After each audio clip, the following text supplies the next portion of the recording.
무엇인가 말씀을 나누고자 합니다. 지난번에도 말씀드렸던 내용이지만 하나님은 언제나 성실한 사람을 부르십니다. 그래서 제가 지난번에도 굉장히 삶에 성실할 때 그 하나님의 부르심이 있다고 그랬습니다. 어떤 사람들은 하나님이 그냥 이렇게 정권적으로 세상적으로 막 아무렇게나 사는 사람들 불러서 당신의 일을 시키신다고 생각하는 경우도 있어요. 어느 경우는 그런데 보편화된 것은 아닙니다. 하나님은 언제든지 성실한 사람을, 작은 일에 성실한 사람을 하나님 부르시고 찾으시고 당신의 일에 동역하시고 일하시는 하나님이신 것을 여러분 기억하셔야 됩니다. 오늘 본문을 보면은 주님께서 4명의 제자를 부르시는 장면이 나와요. 그때 그들을 볼 때 그들이 무엇을 하였고 또 어떤 일을 하였고 이런 것을 우리가 본문을 통해서 살펴볼 수가 있습니다. 무엇을 하고 있었습니까? 그들은 그물을 던지고 배를 깁는 아주 구체적인 그 일들을 표현하고 있습니다. 베드로와 안드레는 그물을 던지고 있었고요. 야고보와 요한은 그물을 깁고 있었습니다. 일할 때 불렀습니다. 삶에 성실할 때 불렀습니다. 그 말은 그들이 자기의 일에 맡은 일에 성실하고 그 일을 잘 감당하고 있었을 때 주님 불렀습니다. 하나님은 나태한 사람을 부르지 않으십니다. 하나님은 성실한 사람을 찾으시고 부르십니다. 학생은 학생의 자리에서, 아버지는 아버지로서, 어머니는 어머니로서 자기 일에 성실한 사람을 하나님이 찾고 부르시는 줄로 믿습니다. 성실한 사람을 부르시는 하나님, 우리가 그 하나님이 바로 우리 하나님이신 것을 알아야 됩니다. 우리가 어떤 사람의 사람됨을 보려면은 그 사람이 보잘것없는 일에 꾸준히 하고 성실히 하는가를 보면은 알게 됩니다. 나 이런 일 안 해. 아유, 내가 어떤 사람인데, 이런 사람들은 성실하지 못한 사람입니다. 적은 일에, 그리고 보잘것없는 일이라고 생각하는 일에 그냥 사람이 묵묵히 차근하게 일하는 사람, 그 사람이 하나님이 기뻐하고 찾으시는 사람입니다. 근데 저는 이렇게 같이 일하다 보면은 우리 박남수 목사님 참 옆에서 보면은 참 성실하신 분이에요. 또 노선호 형제님 요즘에 어떻게 저를 만나가지고 마켓을 담당해가지고 하는데 그 주변에 많은 분들한테 이렇게 정말 봉사하는 일이잖아요. 봉사하는 일을 하는데 너무 성실하게 잘하고 있어요. 제가 칭찬해서 죄송해요. 그냥 사실이니까. 옆에 그 벽 뒤에 옆에 있는 빨간 구두 아줌마가 옆에서 보면서 저한테 잔뜩 그러더라고요. 어르신들한테 대하는 게 얼마나 이게 상냥하고 막 성질만 날만 한데도 그렇게 잘한대요. 그래서 느껴지네요. 옆에서 안 들을 수가 없잖아요. 나한테 얘기를 하는데 내가 마음에 얼마나 기쁜지. 나 참 하나님 참 귀한 분을 우리 교회에 보내셨고 또 푸드 마켓에 일하게 하셨구나. 그 증인이 바로 뒤에 계신 우리 주 집사님이세요. 그죠? 네. 정말 그래요. 그래서 정말 그게 귀중한 거예요. 작은 일에 성실해야 돼요. 저도요, 그런 마음 갖고 살긴 하는데, 여러분, 큰 일을 쓰임 받는 게, 하나님이 쓰임 받는 게 아니에요. 말씀 안에서 은혜 받고 난 뒤에 사는 삶에 매사에 성실한 삶이 중요한 거예요. 저도 반찬 사역에 대해서도 정말 그냥 하나님이 성실한 마음 주신 거죠. 그래서 10년 이상 그냥 여일하게 해왔어요. 어떤 사람은 대단하다는데 솔직히 말해서 할 게 없거든요. 저는 기술도 없고 능력도 없고 그것만큼만 잘할 수 있을 것 같아서 그냥 성실하게 해왔어요. 근데 그게 알고 보니까 내 일이 아니라 주님 일이에요. 주님이 정말 기뻐하시더라고요. 제 영이 막 기쁘더라고요. 그리고 우리 교회가 비록 세상적으로 크게 이렇게 사람들이 많이 모이지 않더라도 하나님이 우리 교회를 향해서 아들아, 나 너희 교회 기뻐하고 너희 성도들 너무너무 기뻐하고 아름답다. 이렇게 하나님이 이렇게 인정해 주신 교회인 것을 저는 확실히 제가 느끼고 있어요. 너무너무 귀한 성도들이 이 일들을 감당하고 욕심이 많고 자기의 꿈이 너무 큰 사람들은 불성실해요. 왜 그런지 아세요? 그 꿈만큼 이루어지지 않은 것에 대해서 투정을 부리면서 굉장히 기분 나쁘게 해요. 그러나 성실한 사람, 겸손한 사람들은 그 일을 당연한 줄 알 뿐만 아니라 그 길을 귀하게 여기고 행하는 거예요. 저도잖아요. 좀 이렇게 땀 흘리지 않고 고고하게 하면서 이렇게 좀 배짱이들이 사는 삶을 개미로 안 살고 배짱이로 살면 참 좋겠다는 생각을 해요. 그런데 하나님 그거 기뻐하지 않는 걸 내가 알아요. 땀 흘려서 일하고. 그리고 성도들은 나가서 직장에서 열심히 이렇게 또 사역을 하고 교회에다가도 헌금하기 위해서 또 하나님 앞에 삶을 통해서 헌신하는데 저는 성경만 열심히 하는 것도 귀한 일이에요. 말씀 준비하는 게. 근데 저는 보니까 하나님 부르심이 그것도 해야 되지만 또 함께 동역하는 박남수 목사님이나 노선혜 형제 같은 형제를 붙이신 거 보니까 하나님이 구체적으로 삶을 통해서 제사를 드려라. 이렇게 디아코니아 사역을 우리에게 하나님이 주신 것은 정말 축복이라고 생각해요. 저는 아멘 하기 부탁도 안 해요. 그냥 여러분이 속으로 아멘 하신 줄 좀 믿고 있습니다. 아니, 아멘 하라는 걸 안 했어요. 속으로 하신 줄 믿고 있다고 했어요. 어떤 목사님은 그럴 때마다 아멘을 유도하는데, 아멘 유도하는 거 별로 안 좋더라고요. 그러니까 속으로 아멘 하는 줄 믿고 있습니다. 정말 저도 그래요. 저 마음 깊이 아멘 합니다. 하나님 아멘입니다. 맞습니다. 그렇습니다.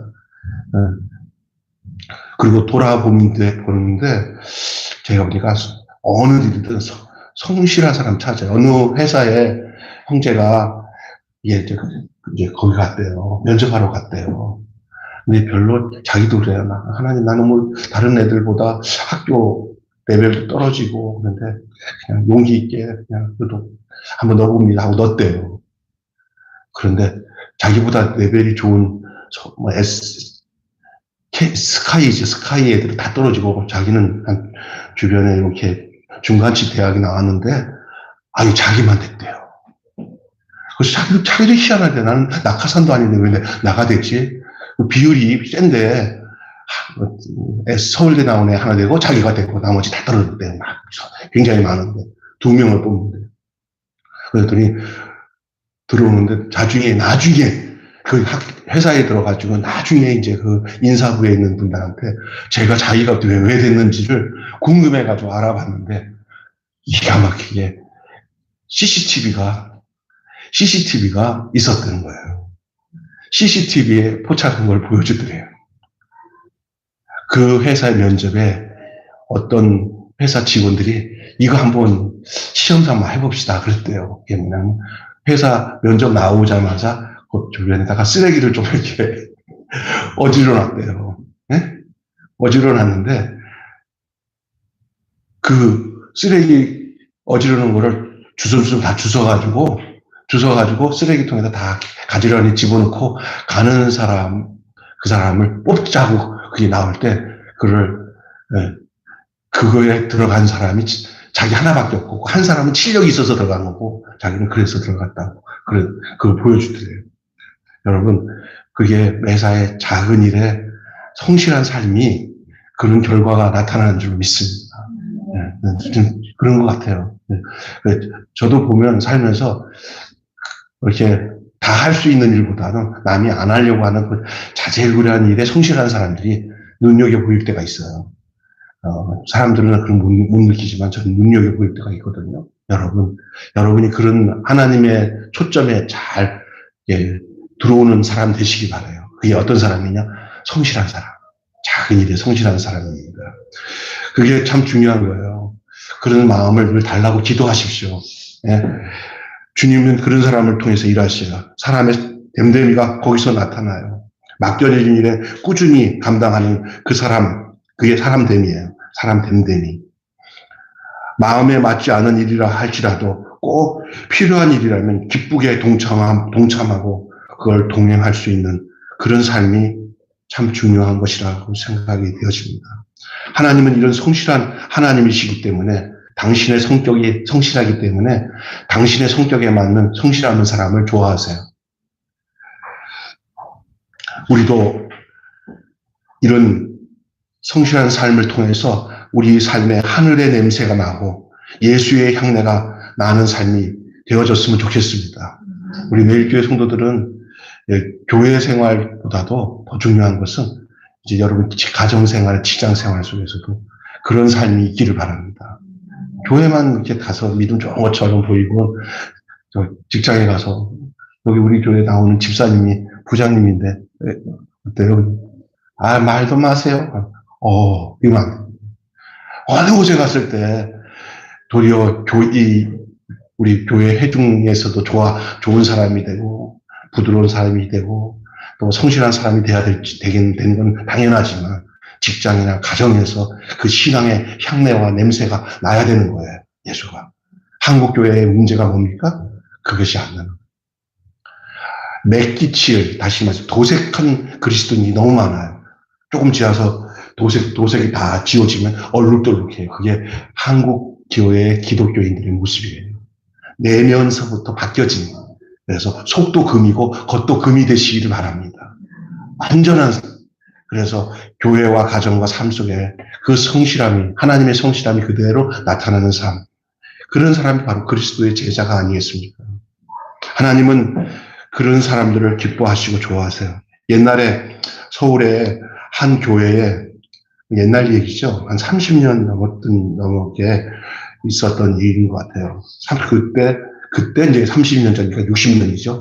한 30년간 교회 종을 치던 한 집사님이 계셨어요. 서울 변두리에 있는 어떤 교회인데, 그 집사님은 종 치는 일만 했어요. 그렇게 배운 것도 별로 없고. 그러나 은혜를 받고 난 뒤에는 종은 내가 쳐야겠다 하고 아침 일찍 종 치는 일 하려면 교회에서, 그 시골 교회 같은 경우에서 종 치는 일 하려면은 그 굉장히 부지런하지 않으면 안 되는데, 한시도 종을 치는 일을 멈춘 적이 없어요. 그 때마다, 지금 같을 때 아니에요. 교회는 종 치는 것으로 교인들을 교회 오라고 신호를 보내는 거거든요. 그러니까 그걸 잘못 안 치면은 종소리 안 듣고 교회 못 나와요. 그러니까 목사님에게서는 그 종 치는 사람은 너무 중요한 사람이에요. 보통 성실한 사람이 아니면 할 수 없어요. 그분은 그것이 자기에게 교회 나오라고 종 치는 것은 하나님이 자기에게 주신 업이라고 생각하고 성실하게 그걸 했어요. 그분에게는 하늘의 냄새가 나는 사람이었어요. 왜냐하면 너무나도 성실하게 그 일을 잘 감당했어요. 그 집사님이 종 치는 일만 했지만은, 그분을 보잘것없는 분으로 많은 사람은 보았을 수는 있겠지만, 그 담임 목사님은 그분을 성자로 보았어요. 성자로. 가장 거룩하신 분으로 볼 수밖에 없는 사람이었어요. 그 성실함이 바로 그분에게 나타난 증거였습니다. 하나님은 그분을 어떤 위대한 목사보다 더 위대하게 보셨을 겁니다. 그런데 그게 이제 그분이 돌아가신 후에 어느 날, 한 몇십 년 전에 이 이야기를 지금 하는 거예요. 그분이 돌아가신 후에 그 교회에서 장례를 치르게 됐어요. 그분이 돌아가셨어요. 그런데 그 돌아가신 그분은 보잘것없는 분인데도 불구하고 그분은 얼마나 장례에 사람들이 많이 왔는지, 그분은 종 치는 것밖에 모르는 사람이고 아무도 없을 줄 알았는데 그게 아니었어요. 그 동네 사람뿐만 아니라 교인들이 깜짝 놀랐어요. 엄청난 사람들이 왔어요. 심지어 청와대에서도 사람을 보냈어요. 놀랐어요. 그 보잘것없는 그 집사님의 아들이 당시에 장관 자리에 앉아 있었던 거예요. 그것도 표시도 안 내고 종만 치면서. 저는 우리 아들 이렇게 운동선수가 돼가지고 좀 잘 나가도 소문을 내는데, 이분은 자기 아들이 장관인데도 소리 안 내고 종만 쳤다는 거예요. 죽어서야 알았다는 거예요. 죽어서야. 하나님은 작은 일이지만 그일에 충성한 집사님에게 자녀의 축복을 주신 줄로 믿습니다. 작은 일이에요. 하나님은 작은 일에 성실한 자에게 하나님은 축복의 문을 열어주시는 분이십니다. 그러므로 자기에게 맡겨진 그 자리에서 꾸준히 그 자리를 지킬 줄 알아야 됩니다.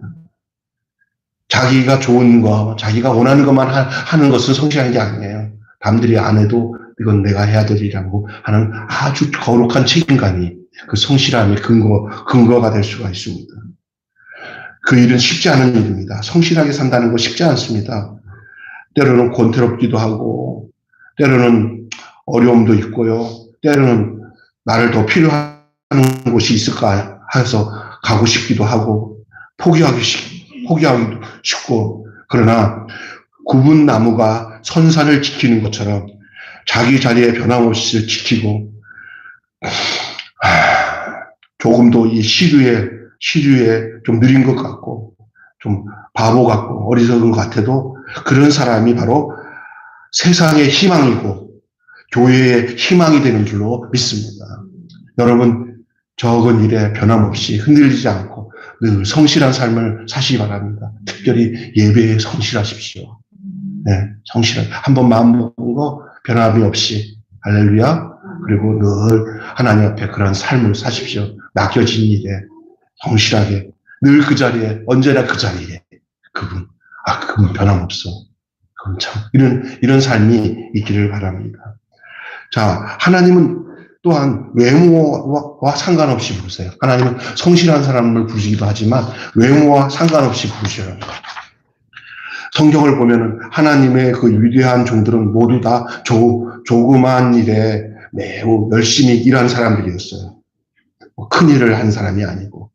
그런 의미에서 우리의 현재의 위치나 신분의 삶이 비천하다 할지라도 상관없어요. 아니, 목사님, 저는 배운 게 없고요. 가진 것도 없고요. 나는 몸도 아프고요. 늙고. 나는 그렇게 생각하지 마세요. 그냥, 그게 아니에요. 있는 그 자체에서 하나님은 그대로, 하나님은 최고의 것으로 보신다는 사실을 아셔야 됩니다. 사람과 비교하지 마시고요. 하나님 앞에서의 내 가장 노른자 일을 드리는 삶이 중요한 것입니다. 하나님은 대단한 신분을 가진 사람을 부르지 않습니다. 건강한 사람만 골라서 부르지 않습니다. 남자만 부르지 않습니다. 돈 많은 사람을 부르지 않습니다. 자기의 처해진 일에, 작은 일에 성실한 사람, 그 사람을 하나님이 보시고 부르시는 줄로 믿습니다. 본문에서 주님은 예루살렘에 살던 수많은 지식인들보다 높은 사람들을 다 놔두고 갈릴리에 보잘것없는 어부를 부르셨습니다. 하나님은 자질 있는 사람을 부르지 않으셨어요. 도리어 하나님은 세상적으로 볼 때 자질이 없어 보이지만은 하나님 자질 없는 사람이라 할지라도 괜찮습니다. 하나님은 성실한 사람을 부르십니다.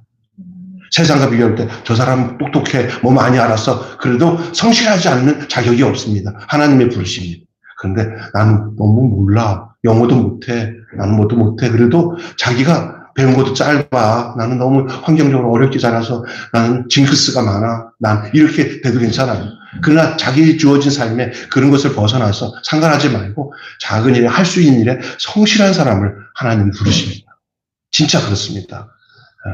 뭔가를, 하나님의 일은 그래요. 세상 일은 몰라도 하나님의 일은 그리고 하나님은 그런 사람들에 대해서 세상의 판단과 상관없이 하나님은 그 사람을 부르시고 사용하십니다. 그러므로 우리는 현재의 모습이 어떠하든지 우리의 시선은 미래에 있어야 돼요. 현재에 있지 말고. 하나님은 우리의 과거나 현재의 시분에 대해서 별로 관심이 없습니다.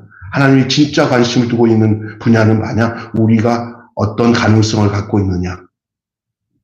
우리의 내일이 어떤가? 그것이 하나님의 관심이에요. 여러분, 과거가 어떤 거, 현재가 어떤 거 상관하지 마요. 하나님은 언제든지 당신의 미래와 우리의 가능성을 보고 일하시는 하나님이신 줄 믿습니다. 그것에 키를 열 수 있는, 그의 문을 열 수 있는 것이 여러분이 그런 데 매이지 말고 성실하란 말이에요. 성실하게. 우리 권사님은 몸도 이렇게 연세도 많으신데도 지금까지 건강 주신 것 같아요. 내가 저 권사님 이렇게 옥두기처럼 바닥바닥 일어서서 건강을 유지하고 행복하게 살면서 때마다 어려울 때마다 하나님께서 도우셔서 막 갑자기 굽은 다리도 펴지고 아픈 것도 해주고 또 없던 집도 생기고 저렇게 행복하게 하나님께서 저렇게 앞뒤를 열어주시나 보면은 하나 딱 맡겨주고 난 뒤에는 그냥 이건 내 거다 하고는 하나도 끊지 않고 그냥 와가지고 빵 싸는 일을 그냥 얼마나 손이 빠르게 빵을 싸가지고 빵 사는 일에 아주 명수가 됐습니다. 내가 누구라고 말하지 않아도 여러분 다 알 겁니다. 내가 잘 먹고 사느냐고 내가 얘기는 안 하지만은, 그렇잖아요. 그래서 하나님 이렇게 성실하게, 지금 여러분 진짜 성실하세요. 하나님 성실한 거 축복하세요. 절대 하나님을 외면하지 않으세요. 진짜 그렇습니다. 저도 어떤 면에서 약간 성실한 부분을 하나님이 인정하신 것 같아요. 그래서 네가 할 수 없는 축복을 내가 주마. 네가 만들지 못하는 축복을 내가 주마하면서 주는 축복들이 좀 있더라고요. 아, 하나님 보시는구나. 그런 거를 깨닫게 돼요. 여러분, 절대 하나님은 외면하지 않으세요. 성실한 사람을 하나님 귀하게 여기서 하다가 툭 하고 변덕스럽게 그런 사람 싫어하지 않아요. 한번 할 때는 기쁨으로 단 마음으로 꾸준히 적은 거라도 누구랑 비교하지 말고 화장실 청소를 어떤 목사님, 장로님이 했다잖아요. 성실하게 해야 끝까지 하다 말다 하지 말고 꾸준히. 여러분 성실한 삶을 통해 하나님이 그 뒤에 그 사람에게 미래와 가능성을 보고 복을 주시는 줄로 믿습니다. 고등학교 때 저를 알았다면 제가 목사라는 사실을 아는 사람들은 놀래요, 다들. 아니, 네가 목사가 됐어, 그랬어요. 네? 그처럼 여러분, 지금 생각해보면, 내가 보면, 경건하게 될 가능성은 별로 전혀 없었던 저도 하나님이 목사로 부르셨어요. 저뿐 아니라 우리 모두가 다 하나님에게 사명을 주셔서, 하나님께서 사명을 주셔서 이 땅에 모두 우리에게 보내신 존재들이에요. 우리는 평범한 아무것도 아닌 존재처럼 생각되지만 하나님은 우리를 향해서 비범한 어떤 존재라고 여겨주신다는 사실을 여러분 믿으셔야 됩니다. 나는 평범하다 생각하지만 안 그래요. 나보다 나를 하나님이 더 위대하게 보셔요. 여러분 자기 자신을 웃기게 생각하지만 성실하기만 하면 하나님은 우리를 비범하게 보셔요. 따라서 합시다. 내가 성실하면 하나님은 나를 비범하게 보신다. 왜냐면 저를 성실하니까 저거 내가 가만 안 놔둔다. 네. 우리 희열이가 좀 축구를 하지만 하여간 손수로 이제 했으니까 성실하게 하시면 하나님 딱 보고 너 성실하구나 그러면 하나님 비범하게 만들어 주실 줄 믿습니다. 네. 아들에게 죄송해요. 재훈이가 보면은 저를 안 닮고 우리 집사람 닮아가지고 아침에도 일찍 일어나고 바지런하고 좋은 건 다 닮았어요, 진짜. 근데 단 하나는 정말 부지런하고 성실해요. 내가 요번에 가서 코치 만나고 다 만났더니 애가 정말 삶에 흠이 없어요. 자기 생각 안 하고 팀 생각하고 주변 애들 생각하고 아버지라 자랑하는 게 아니라 실제 그러니까 얘기를 하는데 그런 데서 매사에 이렇게 훈련하니까 키도 작고 신체 조건도 안 좋은데도 지금 다른 애들보다 계속 더 앞질러 가요. 계속. 요번에도 저기 아시안 게임 2명 나가 8명의 선수들이 다 크더라고요. 제일 조그매. 다. 그런데도 요번에 작년 국가대표 랭킹 1위, 세계 랭킹, 한국 선수로서는 세계 랭킹 2위로 돼가지고 나가서 지금 아시안 게임에서 이게 텔레비 나올 정도 나온다는 건 보통이 아니거든요, 사실은. 우리는 어릴 때부터 하는 거 봤잖아요. 근데 내가 보면 걔는 이렇게 요령만 피우고 열심히 성실하게 자기 운동 철저히 하더라고요. 성실하면 그 부족해도 하나님 비범하게 인도하시는 줄 믿습니다.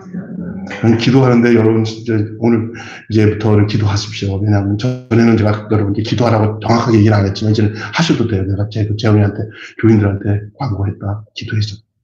알았다. 기도하십시오. 이왕 국가를 대표해서 나갔으니까 여기 메달 달고 오도록 기도해 주시기 바랍니다. 아멘. 성실하면은 하나님 그런 열매를 주시는 것 같아요. 저도 재훈이를 본받아 성실하게 목회하겠습니다. 우리 주님이 성실하신 분이고요. 우리 하나님도 성실하신 주님이라고 있어요. 하나님도 성실하신. 그분은 우리가 당신이 성실하시기 때문에 우리가 성실한 걸 되게 좋아하셔요. 여러분의 신앙 삶도 인생의 삶도 주님 앞에서 성실하시기를 바랍니다. 아멘. 우리는 아무렇게나 살지 않고 하나님 안에서 사명감을 가지고 살아야 됩니다. 우리들 가운데 가치 없는 존재 하나도 없어요. 다 같이 있어요. 주님이 부르셨고 지금도 부르시고 계시고 그 부르심에 응답하고 우리를 향해 기대하고 계십니다. 그 부르심에 응답하고 주님을 따를 때 우리에게 축복의 길이 열게 되는데 오늘 그 세 가지만 말씀드릴게요. 오늘 성찬식도 했고 그래서 세 가지 간단하게 얘기하겠습니다.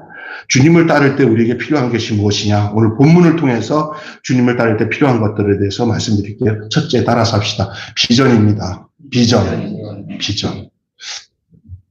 오늘 본문 17절 말씀을 보면요. 주님은 제자들을 부르시면서 사람 낚는 어부가 되게 하리라 하고 비전을 주셨습니다. 이 비전이 무엇입니까? 비전. 뭐 꿈이라고 하기도 하고 드림이라고 하는데 그런 거랑 좀 달라요. 비전이 뭐냐? 믿음 안에서 희망을 가지고 한 큰 목표를 세우는 거예요. 믿음 안에서 희망을 가지고. 그것도 주님 안에서. 사람이 이 비전을 발견하면은요, 비천한 사람도 위대한 사람으로 하나님의 쓰시는 종으로 하나님은 만들어 주십니다. 이 비전은 고난 중에서도 희망을 발견하게 됩니다. 비전이 있을 때 사람이 고난 중에도 희망을 얻게 돼요. 그리고 우리가 선한 일을 추구하게 되는 원동력이 될 수 있습니다. 비전. 그래서 사람이 비전이 있냐 없냐 참 중요한 거예요. 교회도요. 비전이 어떤 이렇게 목표가 큰 교회를 만들어서 건물 짓고 이런 사업적인 비전도 나쁜 건 아니지만 그런 데 맞추기보다는 우리 주님께 맞춰져야 돼, 비전이. 우리 비전이 예수님께 맞춰지기를 바랍니다.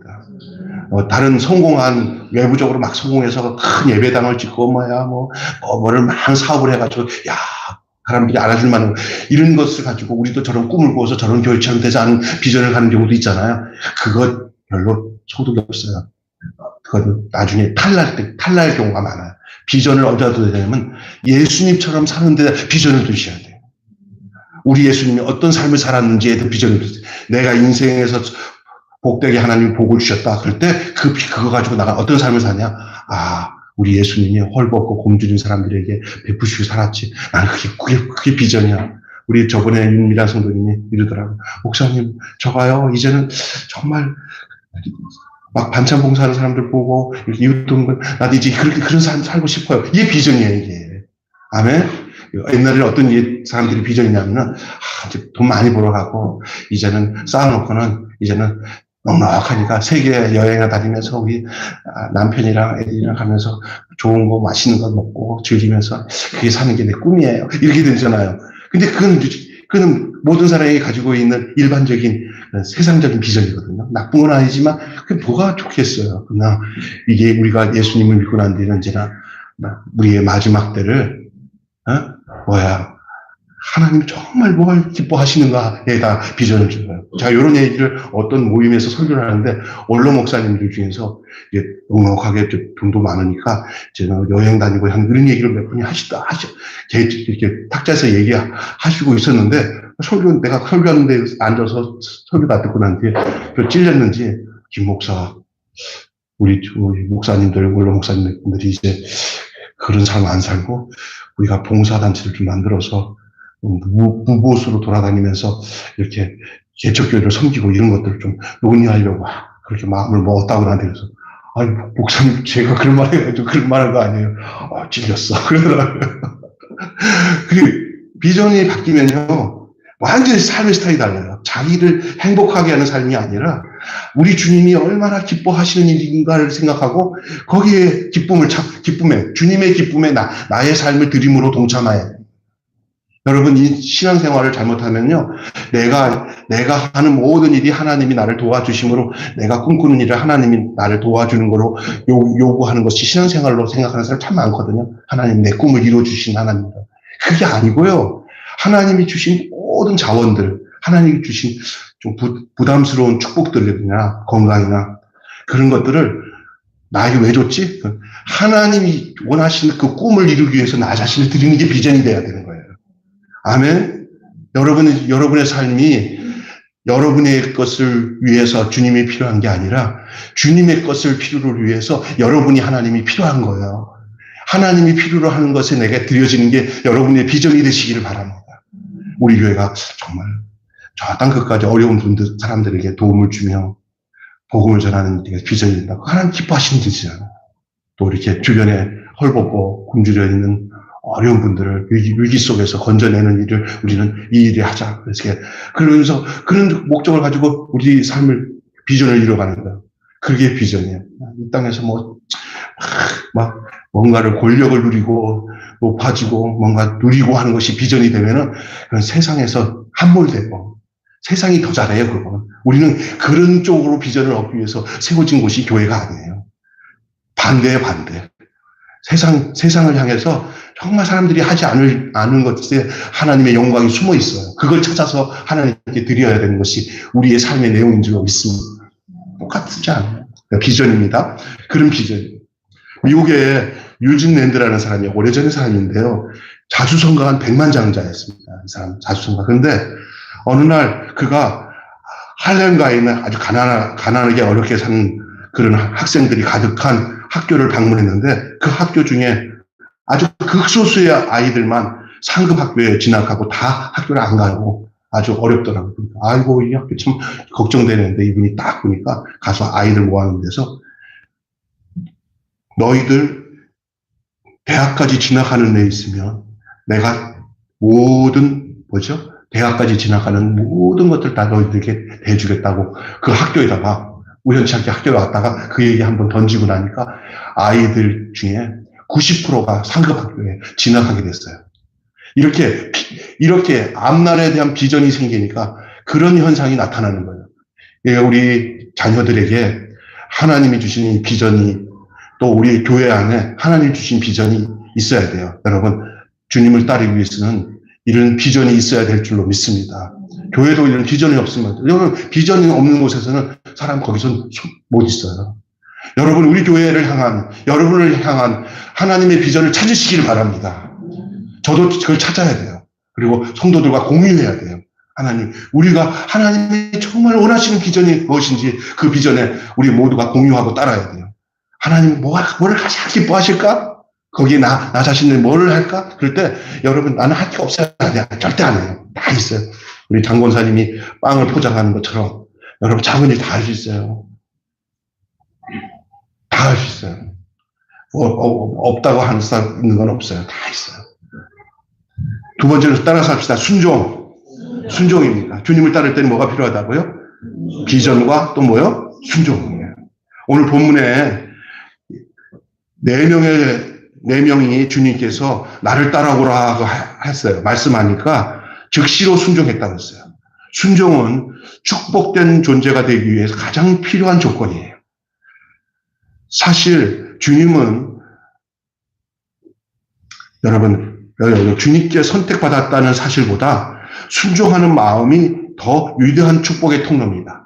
우리 한번 다시 한번 읽어봅시다. 시작. 사실 하나님의 선택받았다는 사실보다 순종하는 마음이 더 위대한 축복의 통로입니다. 절대 우리 주님은 순종하는 사람을 쓰시지 순종 안 하는 안 쓰세요. 제가 봐도 자녀들도 그렇고 학교도 그렇고 선생님도 그렇고 순종하는 애들이 되더라고요. 예, 순종하는 게. 순종이 제사보다 나아요. 하나님께 순종하고 권위에 순종할 수 있는 것들. 이렇게 악한 권위에 순종하는 건 아니에요. 하나님께 순종하고 선한 순종에 알겠습니다. 그렇게 하겠습니다. 고치겠습니다. 이게 늘 긍정적으로 해요. 안 돼요. 싫어요. 못해요. 안 돼요. 싫어요. 하는 사람들 치고는 되는 법이 없어요. 여러분, 늘 주님의 뜻이면 그 앞에 즉각적으로 순종하는 여러분 되시기를 주님의 이름으로 축원합니다. 여러분, 재미있는 얘기 하나 할게요. 하루는요, 밀림에 있는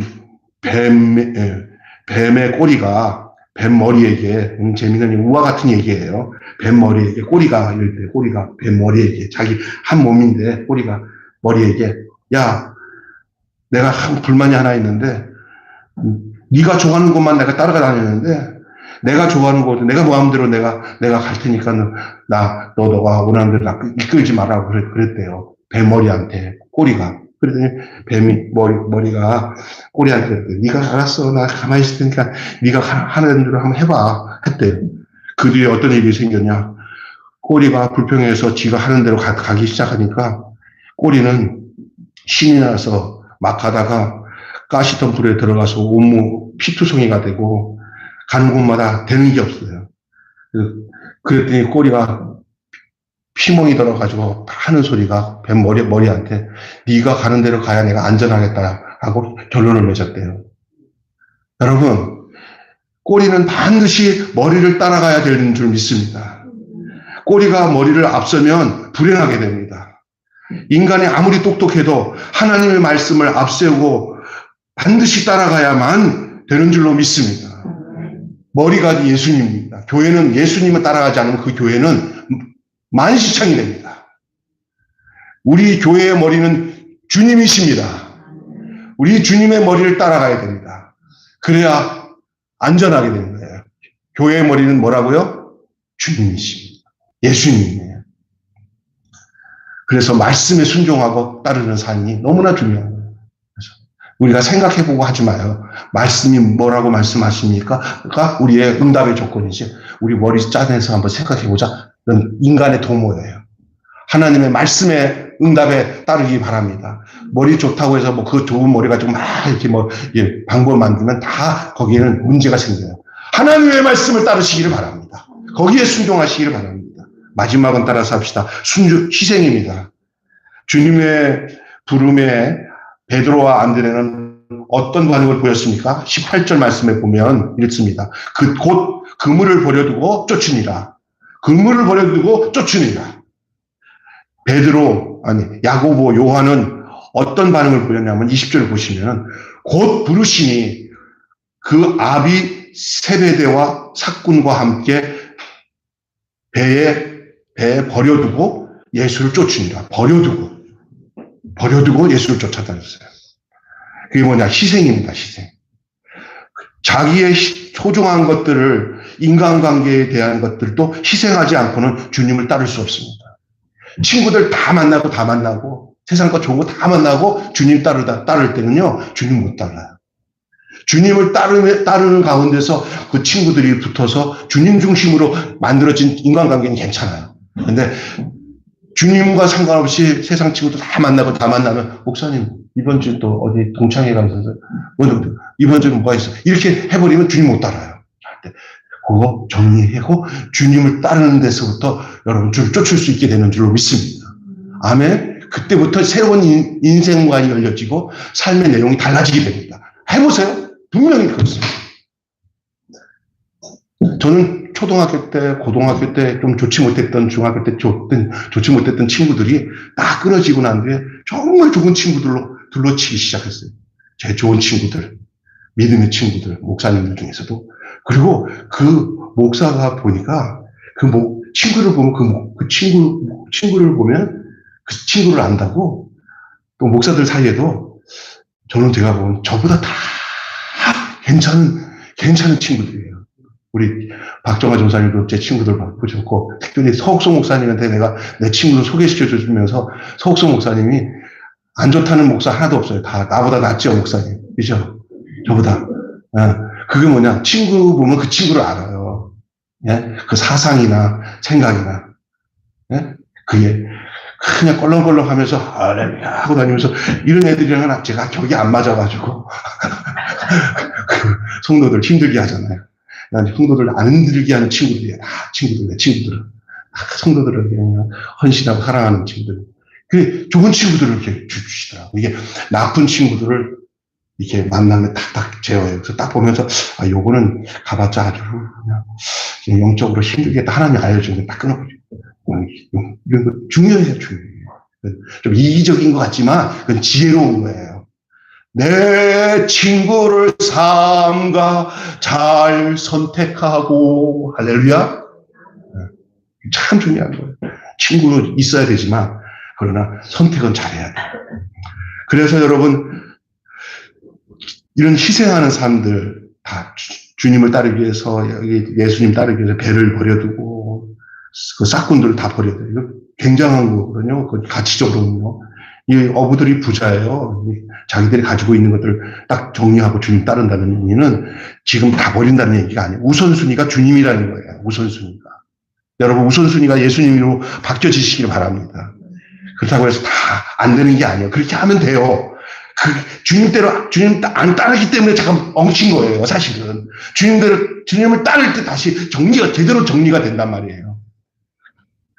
사실상 여러분 신앙생활에서 이 호주머니를 비우는 능력이 없으면 바른 신앙생활을 가지기 힘듭니다. 그래서 성경에는 돈 얘기가 참 많은데 내가 저기 시간이 없어서 얘기하지 않겠지만 다른 믿음에 관한 거는 509절 또 기도에 관한 거는 509절, 믿음에 관한 거는 509절, 사랑에 관한 거지 709절.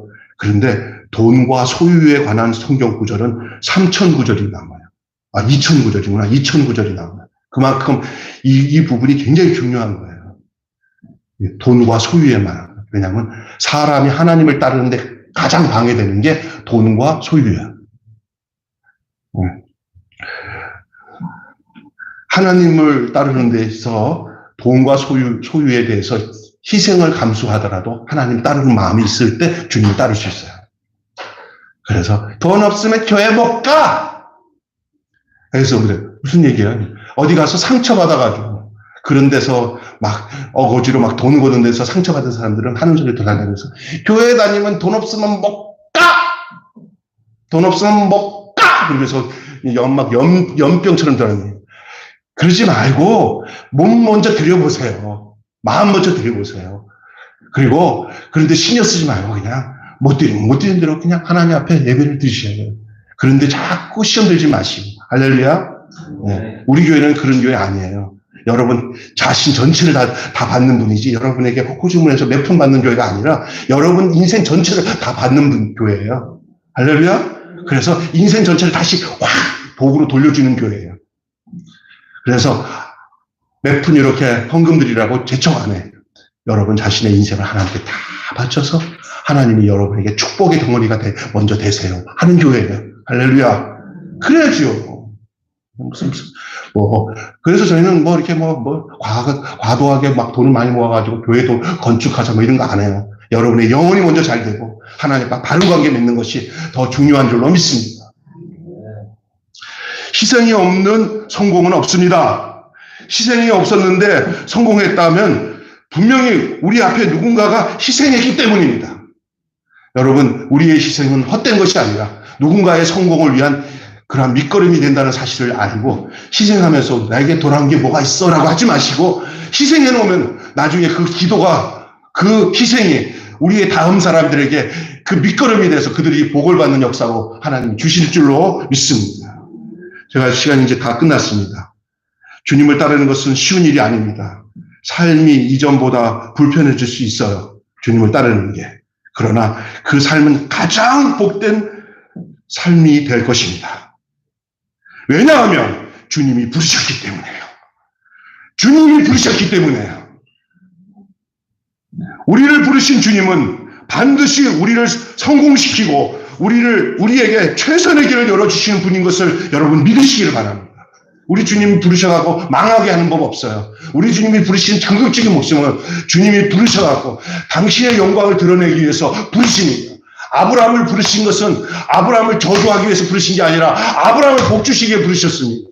여러분, 제자를 부르신 것은 제자를 어렵게 하기 위해서 부른 게 아니라 제자를 당신의 종으로 삼아서 당신의 일에 거룩하게 쓰임받는 복된 사람 되기 위해서 부르셨습니다. 하나님이 여러분을 부르신 것은 그냥 부르신 게 아닙니다. 당신이 여러분을 통해서 하나님의 복이 되게 하기 위해서 여러분을 하나님이 부르신 줄 믿으시기 바랍니다. 그러기 위해서 성실하시고요. 여러분이 희생하시고요. 그런 길에 조금도 개의치 마시고 주님을 따르는 복된 여러분 되시기를 주님의 이름으로 축원합니다. 하나님의 은총이 여러분에게 넘치기를 바랍니다. 기도하겠습니다. 하나님 감사합니다. 오늘 귀한 말씀을 통해서 우리에게 은혜 주심을 감사합니다. 주님의 부르심에 성실하게 우리 자신을 희생하며 따르는 저희들 되게 하여 주시옵소서. 주님이 부르셨기 때문입니다. 세상이 부르셨다면 우리는 그렇게 할 수 없어도 주님이 부르셨을 때 우리가 주님 앞에 성실하게 행함으로 학생이면 학생대로, 주부면 주부대로, 직장인은 직장인대로 그 있는 자리에서 주의 부르심에 합당하게 사는 그 성실함이, 그 복음의 빛과 소금의 삶이 우리에게 있게 하여 주시옵소서. 우리 주 예수님의 이름으로 간절히 기도하옵나이다. 아멘. 찬송가 215장 부르시면